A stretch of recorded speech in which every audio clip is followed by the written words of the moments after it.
Just days before his high-stakes summit with Vladimir Putin in Alaska, President Donald Trump has launched a bold diplomatic gambit. A second trilateral meeting including Ukrainian President Volodymyr Zelenskyy, but only if initial discussions with Putin yield genuine progress toward an immediate ceasefire. European leaders and Kyiv deputies are scrambling to ensure Ukraine isn't sidelined in what many fear could be a U.S. Russia deal made behind closed doors. Ahead of the Alaska meeting, Chancellor Friedrich Merz, President Ursula von der Leyen, and other EU figures held virtual discussions with Trump, Zelenskyy, and Vice President J.D. Vance, insisting that any peace plan must include Ukrainian input and a real ceasefire before discussing concessions. Zelenskyy has affirmed this stance, stating Ukraine's participation is non-negotiable and warning he won't cede land. He's described initial talks as a feel-out but remains adamant that any true peace agreement must come after Ukraine validates key conditions. Speaking at the Kennedy Center after the virtual summit, Trump sternly warned Putin, if he doesn't seriously pursue ending the war, or if Russia pushes for territory while continuing hostilities, there will be very severe consequences. He promised no second meeting unless he gains clarity on Putin's intentions. Despite pressures, Trump stopped short of detailing what repercussions might include. Trump is publicly considering a trilateral summit, a rare three-way dialogue meant to underscore Ukraine's agency. He's emphasized that, depending on outcomes in Alaska, he could swiftly convene another meeting that includes Putin and Zelenskyy.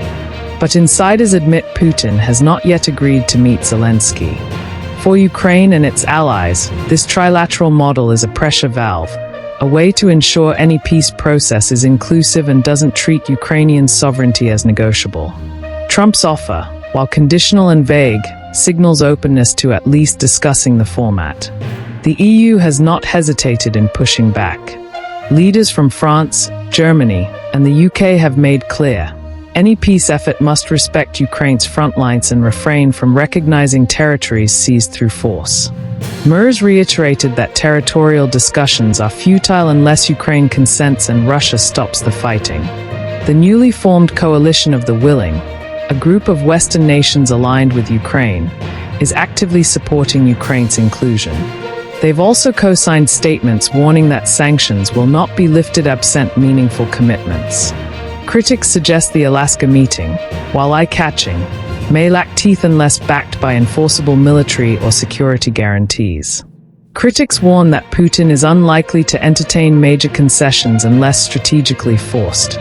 War gains on the battlefield could embolden Moscow's negotiating posture. On the other hand, proponents say Trump's public threat of very severe consequences and the prospect of real European pressure may still give Putin pause, even if temporarily. But the concern remains. Without Ukraine involved from the start, any agreement risks being hollow or worse, a trap for Ukrainian concessions. What's next on the diplomatic clock?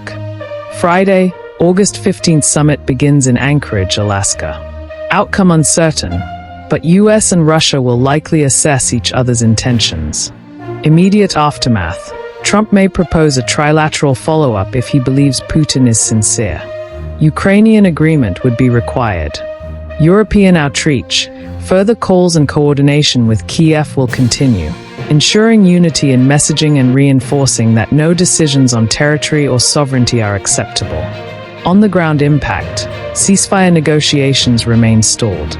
Meanwhile, frontline fighting grows more intense. Any diplomatic breakthrough must be backed by real steps toward halting violence. Final analysis. The Alaska summit stands at a critical juncture. For Trump, it's a chance to showcase bold diplomacy and broker peace, yet his credibility hinges on tangible results, or at least Kyiv's inclusion and a real ceasefire. For Putin, it's an opportunity to re-enter the Western diplomatic circuit, but also a test. Will he yield to pressure or exploit the vacuum left by Ukraine's absence? For Ukraine and Europe, their unified stance seeks to ensure any outcome doesn't sacrifice sovereignty or reward aggression. They are pushing hard to keep Ukraine at the center of talks, not on the margins.